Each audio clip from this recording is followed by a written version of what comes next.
The Penguin, issue 7, Tom King writing with Stevan Subic. Mm-hmm. I'll do my best. Yeah, close enough. So, yes, this is following up with more of the backstory stuff. This is Penguin's now in charge of the Iceberg Lounge, and we're doing this sort of interlude flashback story still. Meaning that we'll get back to Penguin with his team that he's assembled for the present day stuff later.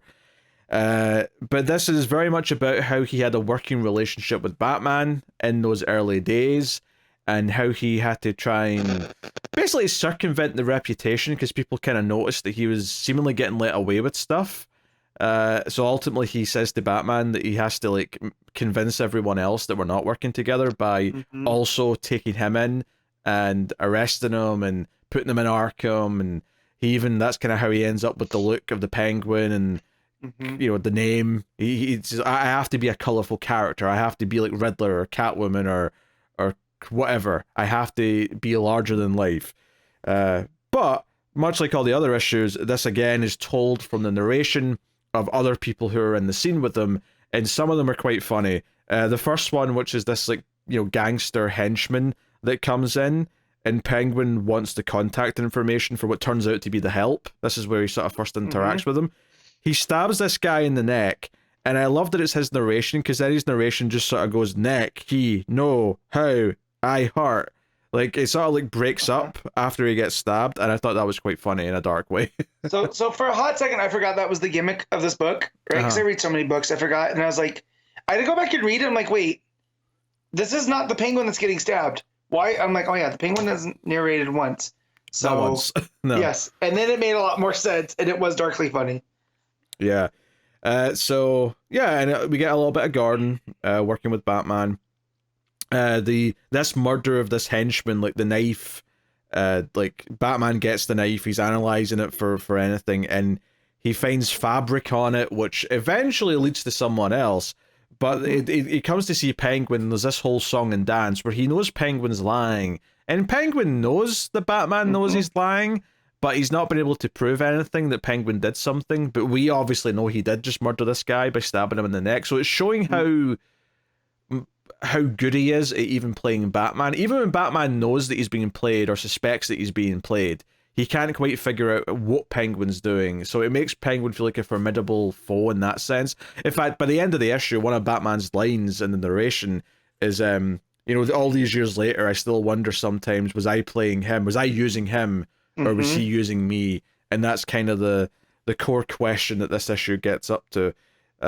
Because Penguin sort of like rambles on whenever Batman comes to see him, and like Batman just lets him talk. The idea that he'll reveal things, not just stuff that Penguin's intentionally revealing, but he'll reveal other things by the stuff that he omits, by the way he says things, by the way he's nervous about certain things. Turns out that he had his wife, who's sleeping with one of the Bartonellis, to have sex with this other guy, steal his like fancy, like not one of a kind, but close enough one of a kind handkerchiefs, so that they could wipe the knife with it, so that it would lead Batman to this guy, because he has the handkerchief that's left like fabric, like fragments on the knife. So we get this ridiculous scene where it's all from the wife's narration, where she's talking about how awful this guy is, how his cologne stinks, and then Batman comes out of the scene and beats the shit out of him right in front of her, and just sort of casually says, "Are you okay, ma'am?" I love the art. You all right, ma'am? I don't picture Batman ever talking like that. So it's very funny. Yeah, there's definitely a dark sense of humor through a lot of this not just this issue, but just this book in general. Like, even the fact when she's talking about, he's disgusting and all this the stuff that we would usually describe Penguin as, right? But she's attracted to his entire, like, almost like his competence. That Oswald's very good at all of these little schemes, right? And yet it's the more traditional kind of suave gangster types that she's talking about, like, oh, he's wearing too much cologne, and I'm trying to what the other stuff, just this whole presentation. Well, I think Um, a little trick he does in the writing here, King, is that he mentions, like, one of the things she says is that she can't wait to take a shower and wash yeah. the stink of this cologne off. The Mm-hmm. next time we see her in the book is the scene where she's having a bath with Penguin. They're in like a hot tub together. Yeah. And it kind of feels like that's kind of symbolic, the idea that she is cleaning with Penguin. Like, this is, I don't know, like, there was something there to me that connected those two scenes. Well, and she kind of helps him create the Penguin gimmick, right? Yeah, like yeah. she points out all these things that he can lean into, like his obsession with birds, and he looks good, and he looks good when he dresses up. So you have to do something extra flamboyant, like a tuxedo, because he doesn't wear those. He wears nicer suits. She specifically says you look like a penguin when you wear a tux. Yep. So And then it all clicks. So like the whole idea of the Penguin as a character was, her and him, and it also kind of, because they point out that if he does this, he needs to end up in Arkham Asylum, right? If he just does it by normal, he's going to go to Blackgate, and that's not going to help, right? Yeah, He's got to go to Arkham so he can get out easier. he has to be seen as a colorful character, like one of the rogues gallery. And just back on this whole, like, she mentions wanting a shower in her narration, and later on she's bathing with him. It also suggests that this is the real her when she's with Penguin. Like, because it ties to like what she was actually thinking at the time. But whereas Penguin's let into that private time, he's let into when she's cleaning. So whatever demented relationship these two have, this is what it is. And there's all sorts of stuff in between where Penguin like bashes like a henchman's face, or the bartender's face into the bar. Which again, the art's pretty good here, showing like Penguin's reflection in the mirror, and then smashing his face. I mean, Penguin's face in this art style still feels a little bit weird at times because it's very wide. Yeah, it's my main problem with this book is kind of the art is like it's very stylistic, right? But it's nothing like what we were getting before. So like getting all the proportions and stuff, it's a little weird. But again, it is artistic expression. It makes Penguin look so monstrous. It works though, right? Yeah, like I think the art's really good in terms of almost everything else. It's just Penguin's face at times takes a little bit getting used to. Did you like that his bow tie when he's wearing a tuxedo is in the shape of the bat logo? Yep, I thought that was very funny. A really subtle touch. Well, not that subtle, but you know what I mean. So we get, and I love that when you get to that page after Penguin's explained to Batman, hey, for them not to be suspicious of our arrangement, you have to take me in, and he convinces Batman, and he's like, for very well then.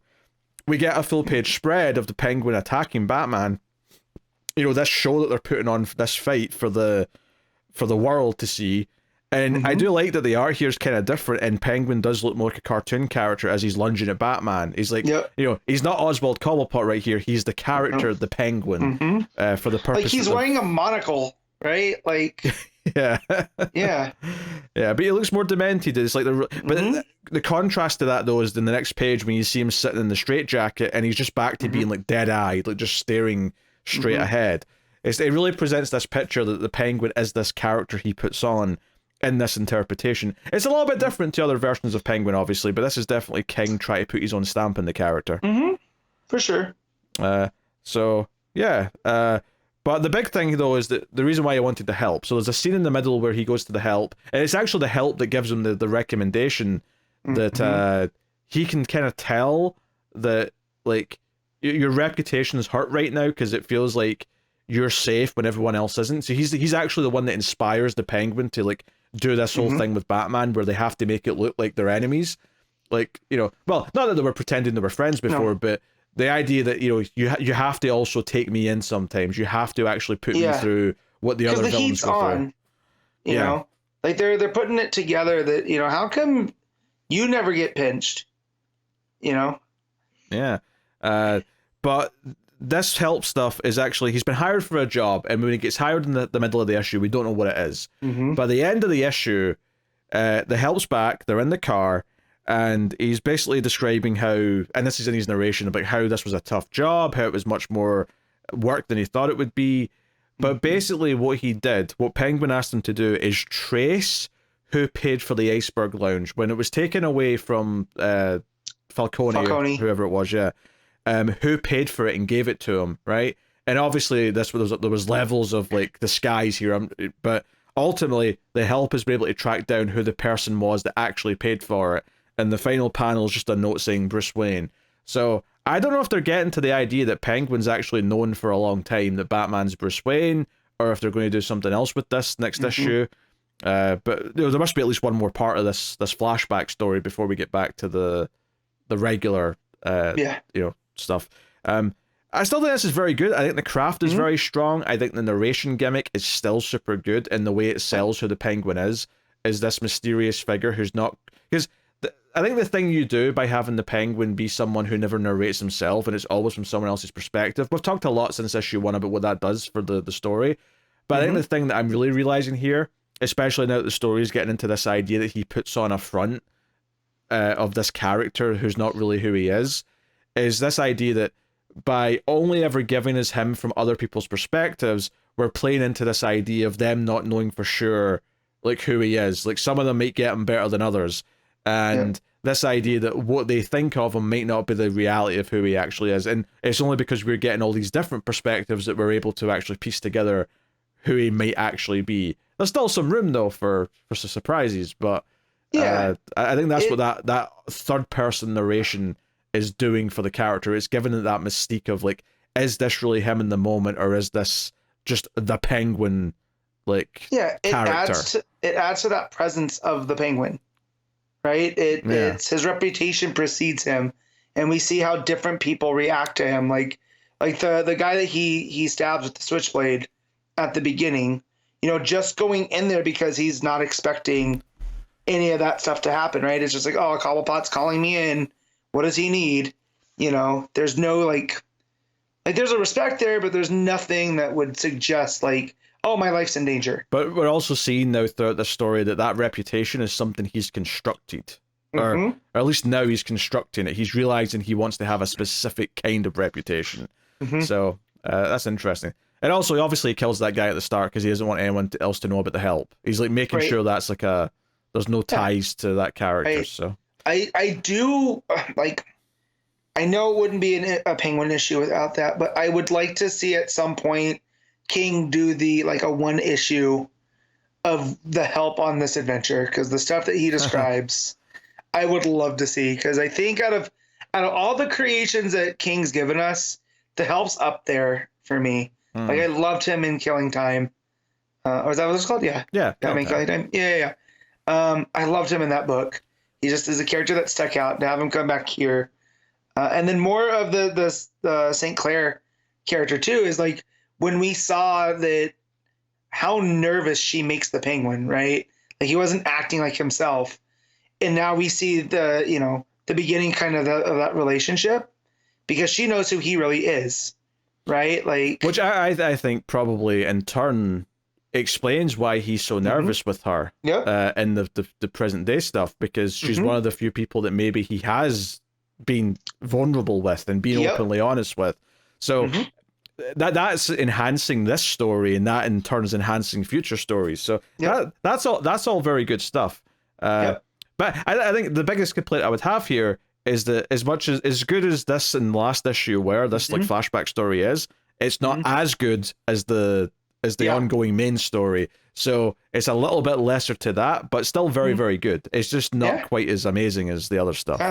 It definitely is a Penguin that I'm still not used to, because, again, we've talked about in the last issue how the Cobblepots are this big family in Gotham and, all this. But the fact that he's a self-made guy that came up by basically using Batman to clear out the criminal contingent for him to consolidate power, I'm almost preferring that to the old wealthy aristocrat version. Sure. It makes him that much more dangerous, and it makes him a counter to Bruce, who, Bruce takes his family fortune and makes himself, whereas Oswald took it himself and did everything.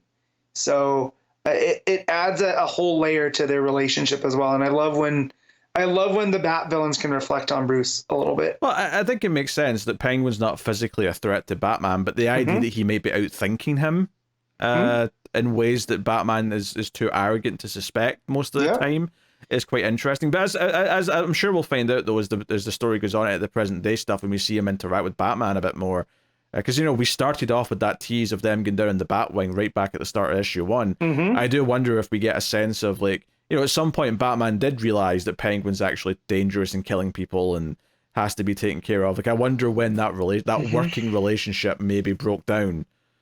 Right. Because I assume it did at some point, but... Right, you have to assume, too, that... Let's say he does put together that he knows that Bruce is Batman. That only has value to him because he's the only one that knows. Right? So if he puts it out there for everybody to figure out, it does nothing. So that also adds a different aspect to their relationship, too. Oh, yeah, I'm back. No, so, don't worry. there you go. I was listening. Don't worry. I was just. Yeah, no, you're good. You're good. But, yeah, definitely adds a different layer on that too. That even if he does know, if he pieces it together, like how useful is that to him in manipulating Batman? Well, maybe that's something we'll see next issue. Is like what he can do with this info. If he's pieced that together specifically, which I suspect that he would, or at least he thinks there's a connection between them. Yep. But definitely an interest. It's a good cliffhanger. I'll say that. Like it was like, oh, okay, this is interesting. I also want to mention all the Bat villains in the last 3 years now that have learned about Bruce in Batman. Right, we got Joker currently in the Zdarsky stuff. Selina's known forever, which she's not really a villain. We have Penguin in Detective Comics. We've had Harvey, right, and Two-Face. Find out about him. I believe Riddler knows at some point too, so we're naming all of these other ones. It's almost like are you really a Bat villain if you don't know that Bruce Wayne's Batman? No, like Croc, are you in the big leagues? Cause but yeah, just very funny. Yeah, that's good. All right, what are you giving Penguin issue 7? I'm gonna give this. I'll give this an 8. Yeah, I agree. No, solid 8 from me. Yeah, I'm looking forward to getting back to the ongoing present day stuff, but I do think this was an interesting issue.